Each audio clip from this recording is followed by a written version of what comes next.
is the best place in the whole world to be. It's right back here where we are now.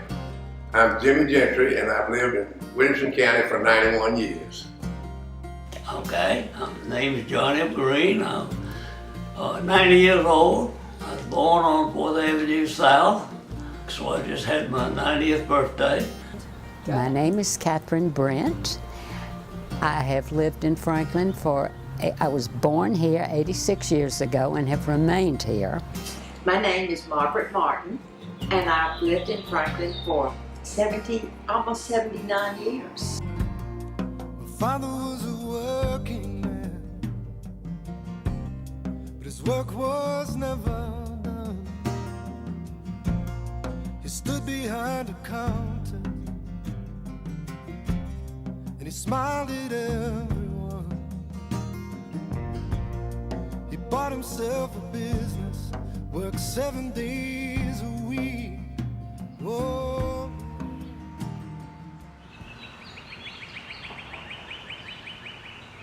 Everything in this town is just so different. We were just a small, quiet, quaint little town with no incidents, no accidents, any disturbances. The most important thing I remember about downtown Franklin, we had a 10-cent store. You could run downtown, walk downtown, get crayons, get glue, and the clerks there all knew all of us, and everybody trusted their kids to walk downtown alone. All the little things that a 10-cent store provides, you can no longer find. But even first graders were allowed to go alone because Franklin had that element of safety.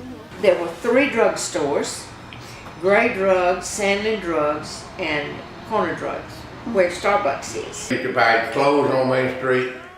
The dentist was upstairs, had offices upstairs on Main Street. The doctors had their offices on Main Street.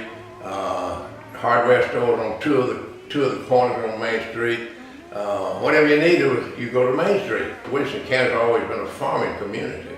The farmers would be busy all week, but they would come to Franklin, downtown into Franklin, on Saturday afternoon. The ladies, the wives would do the shopping, and the men would sit on that rock fence in front of the First Presbyterian Church and wait for their wives. That was the waiting wall. That's where you waited till you go off the wall. You'd sit on that rock fence, and the bus would pull up and call your name, hop off the fence, get on the bus, and you're gone. So it's a special place. We had a movie theater, which is where the present movie theater is. It was not the Franklin Theater. It was the picture show.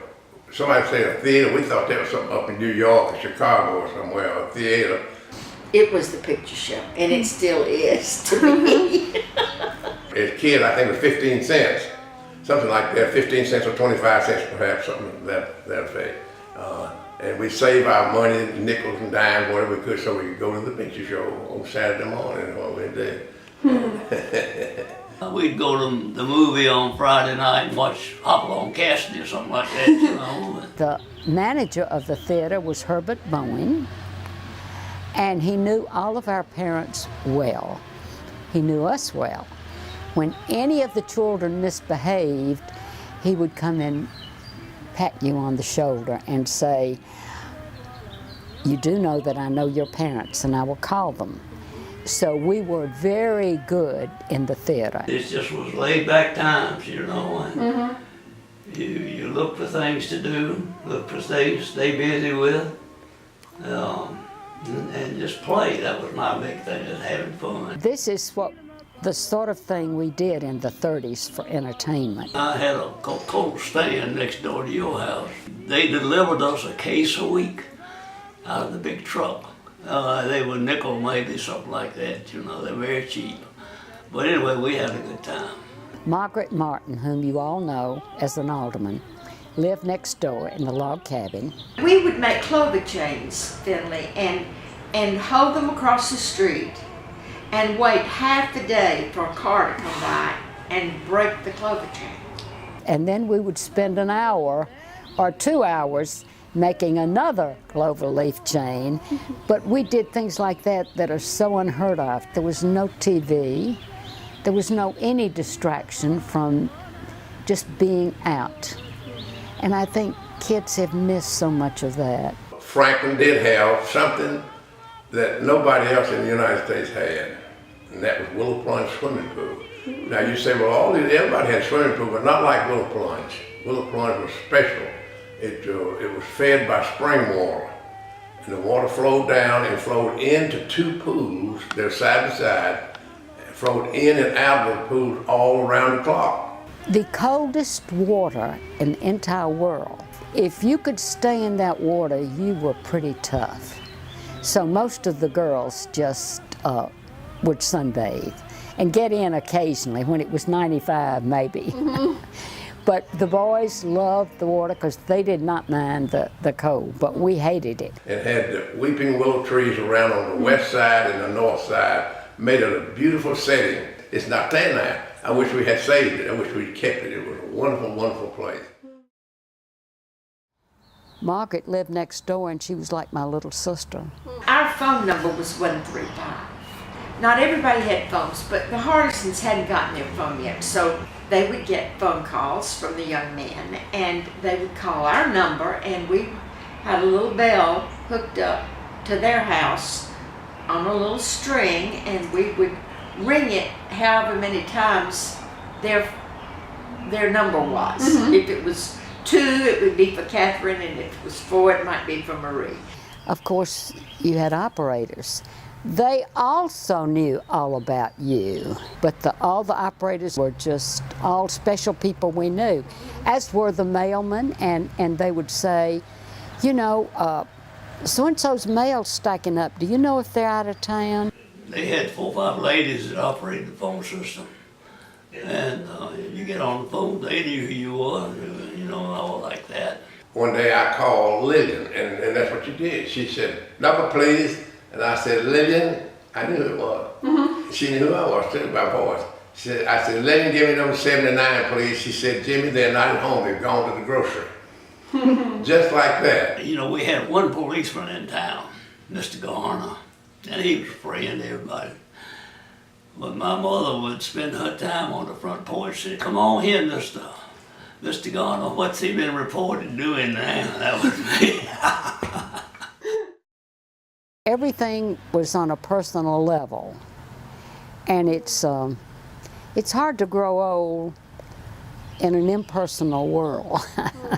But nevertheless, we were blessed and still blessed. I can remember when there were 4,000, and I thought that we would never have another person move to Franklin.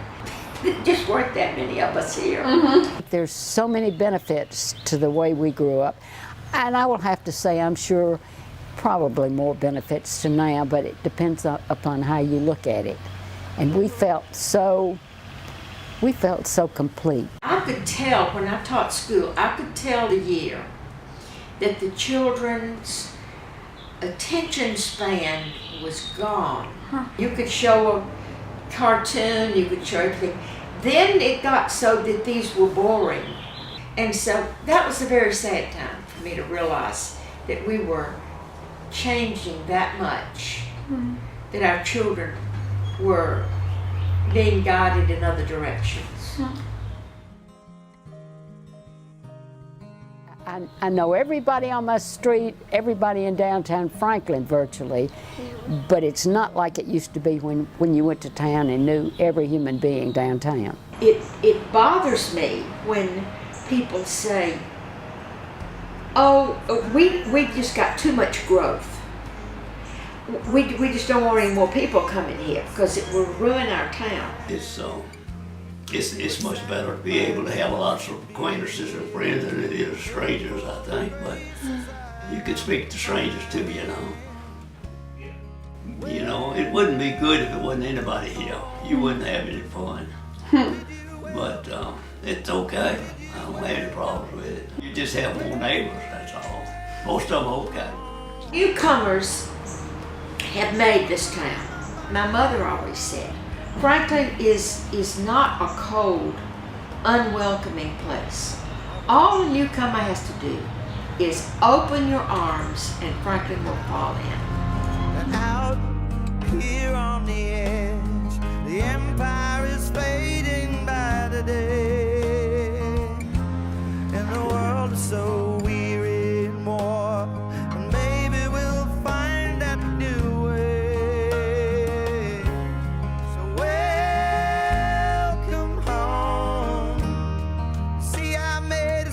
for you now.